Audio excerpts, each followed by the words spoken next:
ಗುರುವಾರದ್ದು ಅಂತಲೇ ಹೇಳ್ಬೋದು. ನೋಡ್ತಾ ಇರ್ಬೋದು, ಮೊನ್ನೆ ವಿಡಿಯೋದಲ್ಲಿ ನಾನು ಆಲ್ರೆಡಿ ತೋರಿಸಿರುವ ಥರ ಏನಂತಾರೆ ಸ್ಟೋರ್ ಅಕ್ಕಿ, ನಂತರ ಕಡಲೆಬೇಳೆ, ಉದ್ದಿನಬೇಳೆ, ಮೆಂತೆ ಎಲ್ಲ ಕೂಡ ನಾನು ದೋಸೆ ಪಡ್ಡಿಗಾಗಿ ನೆನೆ ಹಾಕಿದ್ದಿತ್ತು. ಅದು ಕೂಡ ಶೇರ್ ಮಾಡಿದ್ದೆ ಆಲ್ರೆಡಿ ನಿಮ್ಮ ಜೊತೆ.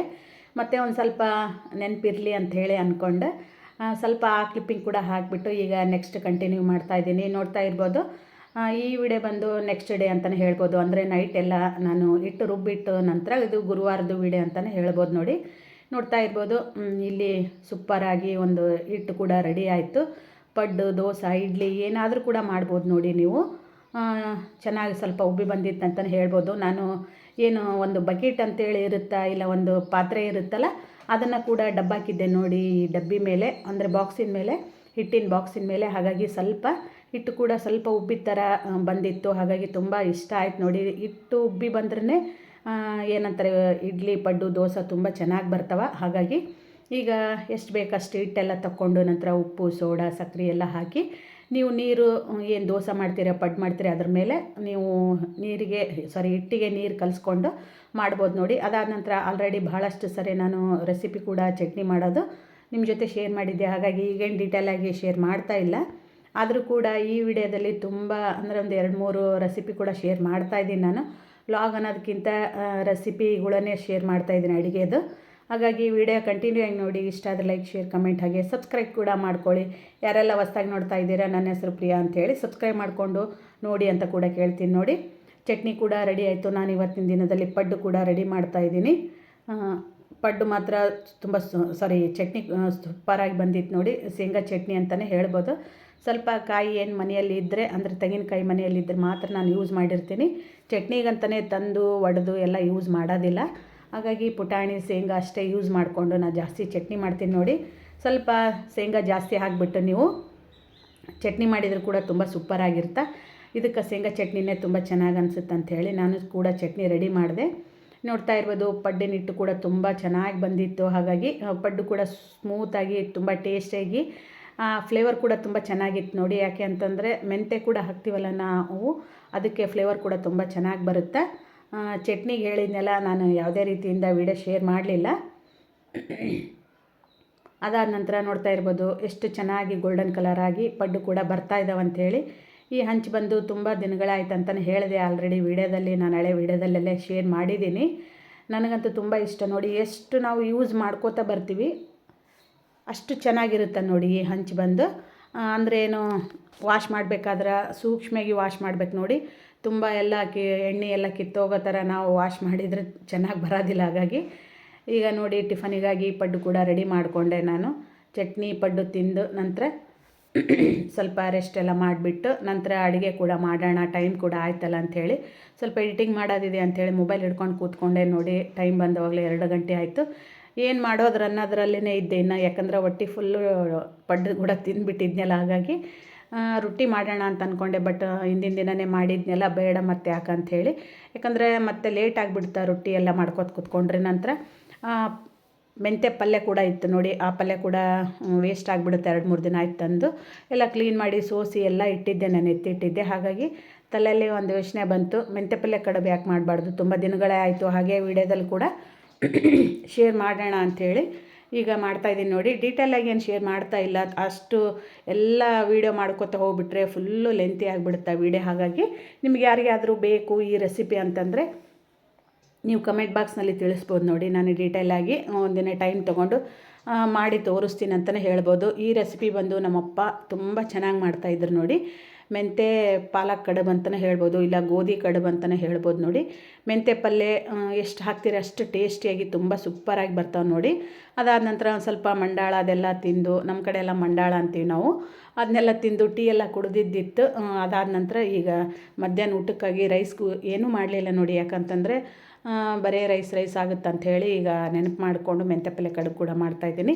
ಸ್ವಲ್ಪ ಏನಂತಾರೆ ಗೋಧಿ ಹಿಟ್ಟಿಗೆ ನಾನು ಉಪ್ಪು ಖಾರ ಹಾಕಿ ಸ್ವಲ್ಪ ನೀರು ಹಾಕಿ ನಂತರ ಏನು ಮೆಂತ್ಯ ಪಲ್ಯ ಎಲ್ಲ ಕಡುಬೆಲ್ಲ ಕುದ್ದು ಅಂದರೆ ಎಲ್ಲ ಬಾಯ್ಲ್ ಆದ ನಂತರ ಒಂದು 5 ನಿಮಿಷ ಬಿಟ್ಟು ನಾವು ಏನು ಮಿಕ್ಸ್ ಮಾಡಿರ್ತೀವಲ್ಲ ನೀರಿನಲ್ಲಿ ಹಿಟ್ಟೆಲ್ಲ ಹಾಕಿ ಅದನ್ನು ಕೂಡ ಇದರಲ್ಲೇ ಸೇರಿಸ್ಬಿಟ್ಟು ಒಂದು 5-6 ನಿಮಿಷ ಚೆನ್ನಾಗಿ ಸಣ್ಣ ಉರಿಲೇನೆ ಬೇಯಿಸ್ಬೇಕಾಗುತ್ತೆ ಯಾಕಂದರೆ ಹಾಗೇ ಇದ್ದರೆ ಹೊಟ್ಟೆ ಕೂಡ ನೋವು ಬರೋ ಚಾನ್ಸಸ್ ಇರುತ್ತೆ. ಹಾಗಾಗಿ ಒಂದು 5 ನಿಮಿಷ ನೀವು ಮುಚ್ಚಿಟ್ಬಿಟ್ಟು ತುಂಬ ಚೆನ್ನಾಗಿ ಬೇಯಿಸ್ಬೇಕಾಗುತ್ತೆ ಇದಕ್ಕೆ. ನಂತರದಲ್ಲಿ ಮೇಲ್ಗಡೆ ನೀವು ಸ್ವಲ್ಪ ನಿಂಬೆಹಣ್ಣು ಕೂಡ ಹಾಕ್ಕೋಬೋದು. ನಿಂಬೆಹಣ್ಣು ಕೂಡ ಇದ್ದಿಲ್ಲ ನೋಡಿ, ಖಾಲಿಯಾಗಿತ್ತು ನಮ್ಮ ಮನೇಲಿ. ಆದರೂ ಕೂಡ ತುಂಬ ಅಂದರೆ ತುಂಬ ಟೇಸ್ಟಿಗೆ ತುಂಬ ಸೂಪರಾಗಿ ಬಂದಿತ್ತು. ಮೆಂತ್ಯ ಪಲ್ಯ ಮಾತ್ರ ಭಾಳಷ್ಟು ಹಾಕಿದರೆ ಇನ್ನೂ ಚೆನ್ನಾಗಿರುತ್ತೆ ನೋಡಿ. ಹಾಕೋರು ಇದಕ್ಕೆ ಈರುಳ್ಳಿ ಕೂಡ ಹಾಕ್ತಾರೆ, ನಾವೇನು ಹಾಕೋದಿಲ್ಲ. ನಮ್ಮಪ್ಪ ಮಾತ್ರ ಸ್ಪೆಷಲಿ ಸೂಪರ್ ಅಂದರೆ ಸೂಪರ್ ಮಾಡ್ತಾಯಿದ್ರು ನೋಡಿ. ನಾವೆಲ್ಲ ರೆಡಿ ಮಾಡ್ಕೊಡ್ತಾಯಿದ್ವಿ ಸಣ್ಣವರಿದ್ದಾಗ. ಆವಾಗ ನಮ್ಮಪ್ಪ ಎಲ್ಲ ಈ ಥರ ರೆಸಿಪಿಗಳು ಮಾಡ್ತಿದ್ರು. ಅಮ್ಮನಕ್ಕಿಂತ ಅಪ್ಪನೇ ಜಾಸ್ತಿ ನಮ್ಮ ಮನೆಯಲ್ಲಿ ಅಡುಗೆ ಮಾಡ್ತಾಯಿದ್ರು ಅಂತಲೇ ಹೇಳ್ಬೋದು ನೋಡಿ. ಸೂಪರಾಗಿತ್ತು. ಮಧ್ಯಾಹ್ನದ ಊಟ ಅಂತಿರೋ, ಸ್ನ್ಯಾಕ್ಸ್ ಅಂತಿರೋ, ಟಿಫನ್ ಅಂತಿರೋ ಗೊತ್ತಿಲ್ಲ. ಹೊಟ್ಟೆ ಫುಲ್ ಆದಾಗ ಮಾತ್ರ ಫುಲ್ ಊಟ ಆಯ್ತಪ್ಪ ಅಂತಲೇ ಅನ್ನೋದು ಸಡನ್ಲೇ ಬಂದುಬಿಡುತ್ತೆ ಅದು ಬಾಯಿಗೆ. ಅದಾದ ನಂತರ ರಾತ್ರಿ ಅಡುಗೆ ಕೂಡ ಮಾಡಬೇಕಲ್ಲ ಅಂಥೇಳಿ ಸ್ವಲ್ಪ ಅಕ್ಕಿನ ನೀರಲ್ಲಿ ಹಾಕಿಟ್ಟು ನಾನು ಸ್ವಲ್ಪ ಹಾಲು ಖಾಲಿಯಾಗಿತ್ತು ನೋಡಿ, ಹಾಗಾಗಿ ಹಾಲು ಕೂಡ ತರೋಣ ಅಂಥೇಳಿ ಹಾಲು ಕೂಡ ತರಲಿಕ್ಕೆ ಹೋಗಿದ್ದೆ ನಾನು. ಹಾಗೆ ಒಂದು ಸ್ವಲ್ಪ ಮೊನ್ನೆ ಜಾತ್ರೆಯಲ್ಲಿ ಏನಂತಾರೆ, ನಮ್ಮ ವೈನಿಯವರು ಎಲ್ಲರಿಗೂ ಪಳಾರ ಅಂಥೇಳಿ ಹಾಕ್ಸ್ತಾರೆ ನೋಡಿ ಜಾತ್ರೆಯಲ್ಲಿ. ಮಂಡಾಳ, ಡಾಣಿ, ನಂತರ ಮೈಸೂರು ಪಾಕ, ನಿಮ್ಗೇನೇನು ಬೇಕು ತೊಗೊಳ್ರಿ ಅಂತ ಹೇಳಿದರು. ನಮ್ಮ ಅಕ್ಕ ಎಲ್ಲರೂ ಊರಿಂದ ಬಂದಿದ್ರಲ್ಲ, ಅವರು ಕೂಡ ನೆಕ್ಸ್ಟ್ ಡೇ ಊರಿಗೆ ಹೋಗೋರಿದ್ರು. ಹಾಗಾಗಿ ಎಲ್ಲರಿಗೂ ಏನಂತಾರೆ ಪಾರ್ಸಲ್ ಕಳಿಸ್ತಾಯಿದ್ರು ಅವರು. ಹಾಗಾಗಿ ನಾವು ಕೂಡ ಎಲ್ಲ ಏನೇನು ಬೇಕೋ ಅದೆಲ್ಲ ತೊಗೊಂಡು ಬಂದ್ವಿ ನೋಡಿ. ಹಾಗೆ ಕೆಳಗಡೆ ಕೂಡ ಸ್ವಲ್ಪ ಕೊಟ್ಟು ಬಂದೆ ನಮ್ಮ ಅತ್ತೆಯವರಿಗೆ. ಡಾಣಿ ನಂತರ ಮೈಸೂರು ಪಾಕ ಕೂಡ ಕೊಟ್ಟು ಬಂದೆ. ಕೊಟ್ಟು ನಾನು ಹಾಲು ತರ್ಲಿಕ್ಕೆ ಅಂಥೇಳಿ ಹೋಗಿದ್ದೆ ನೋಡಿ. ಹೋಗ್ಬೇಕಾದ್ರೆ ಅವರು 2 ಪ್ಯಾಕೆಟ್ ಬಿಸ್ಕಿಟ್ ಕೂಡ ಕೊಟ್ಟರು ಮಗಳಿಗಾಗಿ. ಅದಾದ ನಂತರ ಹಾಲು ತೊಗೊಂಡು ಬಂದ ನಂತರ ಟೀ ಕೂಡ ಮಾಡಲಿಕ್ಕೆ ಇಡ್ತಾಯಿದ್ದೀನಿ ನಾನು. ಬೆಳಗ್ಗೆನೇ ಸ್ವಲ್ಪ ಖಾಲಿಯಾಗಿತ್ತು ನೋಡಿ, ಹಾಗಾಗಿ ತರೋದಾಗಿದ್ದಿಲ್ಲ. 12 ಗಂಟೆಗೆ ನಮ್ಮ ಹಾಲಿನ ಡೈರಿ ಕೂಡ ಬಂದಾಗಿಬಿಡುತ್ತೆ, ಇಲ್ಲಾಂದರೆ ಪಾಕೆಟ್ ಹಾಲು ಕೂಡ ತರಬೇಕಾಗುತ್ತೆ. ಹಾಗಾಗಿ ನಾನು ಸಾಯಂಕಾಲನೇ ತಂದ್ರೆ ಆಯ್ತು ಬಿಡು, ಬೆಳಗ್ಗೆ ಟೀ ಆಯ್ತಲ್ಲ ಅಂತ ಅಂದ್ಕೊಂಡು ಸುಮ್ಮನೆ ಆಗಿದ್ದೆ. ಬಟ್ ತುಂಬ ಚಳಿ ಇರೋದ್ರಿಂದ ಬೇಗ ಬೇಗ ಅಂತಂದ್ರೂ 6-6:30 ಆಗಿತ್ತು ನೋಡಿ ಟೈಮ್ ಬಂದು. ಆವಾಗ ನಾನು ವೀಡಿಯೋ ಸ್ಟಾರ್ಟ್ ಮಾಡಿಕೊಂಡೆ. ಹಾಲು ತೊಗೊಂಡು ಬಂದ ನಂತರ ಸಕ್ಕರೆ ಕೂಡ ಹಾಕ್ತಾಯಿದ್ದೀನಿ ನಾನು. ಟೀಗೆ ಇಟ್ಟಿದ್ದೀನಿ, ಆ ಕಡೆ ಹಾಲು ಕಾಯ್ಲಿಕ್ಕೆ ಕೂಡ ಇಟ್ಟಿದ್ದೀನಿ. ಸಕ್ಕರೆ ಬಂದುಬಿಟ್ಟು ಕಾಲು ಪೀ ಕಲ್ ಸಕ್ಕರೆ ಅಂತೇಳಿ ಕೂಡ ಸಿಗುತ್ತೆ ನೋಡಿ, ಸಣ್ಣ ಸಣ್ಣದಾಗಿ. ಅದು ಕೂಡ ಮೊನ್ನೆ ತೊಗೊಂಡು ಬಂದಿದ್ರು ನಮ್ಮ ಮನೆಯವರು. ಸುಮ್ಮನೆ ಅಲ್ಲಿ ಇಟ್ಟರೆ ಕೆಟ್ಟೋಗ್ಬಿಡುತ್ತೆ ಅಂಥೇಳಿ ಮರ್ತೋಗ್ಬಿಡ್ತೀವಿ ನೋಡಿ. ಹಾಗಾಗಿ ಸಕ್ಕರೆ ಬಾಕ್ಸ್ನಲ್ಲೇ ಹಾಕಿಟ್ಬಿಡ್ತೀನಿ ನಾನು, ಅಂದರೆ ಟೀಗಾಗಿ ಯೂಸ್ ಮಾಡ್ಬೋದಲ್ಲ ಅಂಥೇಳಿ.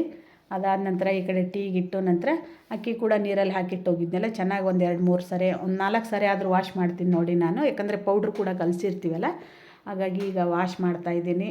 ಯಾಕಂದರೆ ಮಧ್ಯಾಹ್ನ ಕೂಡ ಮೆಂತ್ಯ ಪಲ್ಯ ಕಡುಬು ಕೂಡ ಆಗಿತ್ತಲ್ಲ. ಈಗ ಅನ್ನ ಬಿಸಿ ಬಿಸಿ ಸಾಂಬಾರು ಮಾಡಿದ್ರಾಯ್ತು. ನಾಳೆ ರೊಟ್ಟಿ ಚಪಾತಿ ಏನಾದರೂ ಮಾಡ್ಕೊಂಡ್ರಾಯ್ತು ಅಂಥೇಳಿ ಬಿಟ್ಟೆ ನೋಡಿ. ಯಾಕಂದರೆ ಸುಮ್ಮನೆ ಮಾಡಿಟ್ರೆ ಖರ್ಚಾಗೋದಿಲ್ಲ, ಏನಿಲ್ಲ. ಮಧ್ಯಾಹ್ನ ಟೈಮ್ ಮಾಡಿದರೆ ನಡೀತೆ ನೋಡಿ, ರಾತ್ರಿ ಉಳಿದ್ರೆ ತಿನ್ಬೋದು. ಬಟ್ ರಾತ್ರಿಯೇ ರೊಟ್ಟಿ ಚಪಾತಿ ಅಂತ ಮಾಡ್ಕೊಂಡು ಕೂತ್ಕೊಂಡ್ರೆ ಉಳಿದ್ಬಿಟ್ರೆ ನೆಕ್ಸ್ಟ್ ಡೇ ತಿನ್ಲಿಕ್ಕೆ ನಮಗೂ ಆಗೋದಿಲ್ಲ. ಹಾಗಾಗಿ ಬಿಸಿ ಬಿಸಿನೇ ತಿಂದು ಇದೆ ನೋಡಿ ಅಭ್ಯಾಸ. ರೊಟ್ಟಿ ಚಪಾತಿ ಅಷ್ಟೇ ಹೇಳ್ತಾ ಇರೋದು. ಅನ್ನ ಆ ಥರ ಇದ್ದರೆ ಮೊಸರು ಹಾಕ್ಕೊಂಡು ಊಟ ಮಾಡಿಬಿಡ್ತೀವಿ.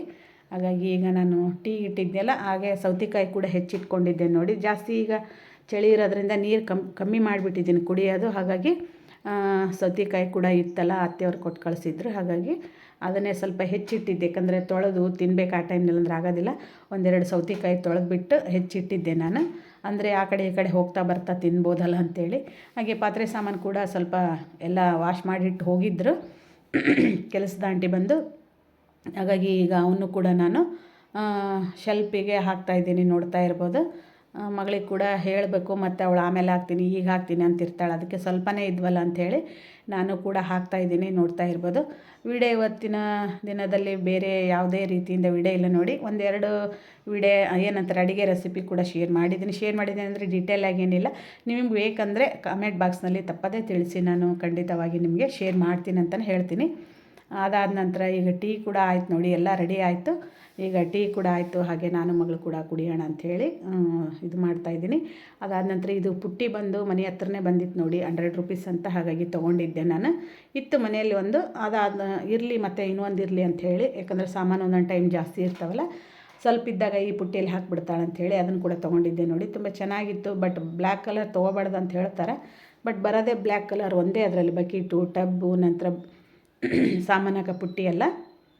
ಹಾಗಾಗಿ ಈಗ ಟೀ ಕೂಡ ಆಯ್ತು ನೋಡಿ. ಟೀ ಯಾವಾಗ ಕುಡ್ದೀನಿ ಅಂತ ಅನಿಸ್ಬಿಟ್ಟಿತ್ತು, ಯಾಕಂದರೆ ಸ್ವಲ್ಪ ಲೈಟಾಗಿ ಎಡ್ಡೆ ಕೂಡ ಇತ್ತು. ಹಾಗಾಗಿ ನನ್ನ ಫೇವ್ರೇಟ್ ಕಾರ್ಟೂನ್ ಚಾನಲ್ ನೋಡ್ಕೋತಾನೆ ಈಗ ಟೀ ಕೂಡ ಕುಡಿತಾ ಇದ್ದೀನಿ. ಓಕೆ ಫ್ರೆಂಡ್ಸ್, ಈ ವಿಡಿಯೋ ಇಲ್ಲಿಗೆ ಎಂಡ್ ಮಾಡ್ತೀನಿ. ಮತ್ತು ನಾಳಿನ ಒಂದು ಹೊಸ ವಿಡಿಯೋದಲ್ಲಿ ಸಿಗೋಣ ಅಂತ ಹೇಳ್ತಾ ಯಾರೆಲ್ಲ ಹೊಸ್ದಾಗಿ ನೋಡ್ತಾ ಇದ್ದೀರಾ ಸಬ್ಸ್ಕ್ರೈಬ್ ಮಾಡ್ಕೊಂಡು ನೋಡಿ. ಹಾಗೆ ವಿಡಿಯೋ ಒಂದು ಚೂರಾದರೂ ಇಷ್ಟ ಆದರೆ ಲೈಕ್ ಶೇರ್ ಕಮೆಂಟ್ ಹಾಗೆ ಸಬ್ಸ್ಕ್ರೈಬ್ ಕೂಡ ಮಾಡ್ಕೊಳ್ಳಿ ಅಂತ ಮತ್ತೊಮ್ಮೆ ಹೇಳ್ತಾ ವಿಡಿಯೋ ಕೂಡ ನಾನು ಎಂಡ್ ಮಾಡ್ತಾಯಿದ್ದೀನಿ. ನೋಡ್ತಾ ಇರ್ಬೋದು ಟೈಮ್ ಕೂಡ ಏನಂತಾರೆ 7:30 ಆಗಿರ್ಬೋದು ಅಂತ ಅನ್ಕೋತೀನಿ. ನೋಡಿ ನಾನು 6:30 ಆಗಿತ್ತು ಅಂತ ಅನ್ಕೋತೀನಿ ಹಾಲು ತರಲಿಕ್ಕೆ ಹೋದಾಗ. ಓಕೆ ಫ್ರೆಂಡ್ಸ್, ಬಾಯ್, ಟೇಕ್ ಕೇರ್.